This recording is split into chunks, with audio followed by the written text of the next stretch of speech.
जिल्हास्तरीय लोकशाही दिन प्रत्येक महिन्याच्या पहिल्या सोमवारी आयोजित करण्यात येतो।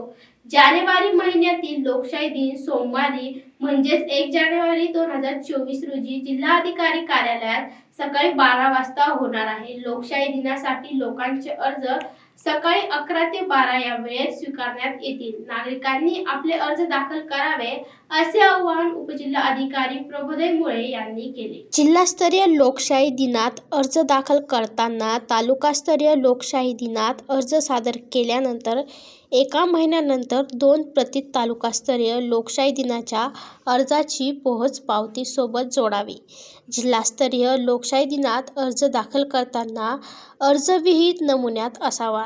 तक्रार निवेदन वैयक्तिक स्वरूपाचे असावे। लोकशाही दिन अर्ज दाखल करताना न्याय प्रविष्ट करणे, राजस्व अपील, सेवाविषयक बाबी आणि लोकशाही दिनात यापूर्वी दाखल केलेले अर्ज याबाबतचे अर्ज स्वीकारले जाणार नाही याची नोंद घ्यावी असेही कळवण्यात आले आहे। Bureau report AI news Chhatrapati Sambhajinagar.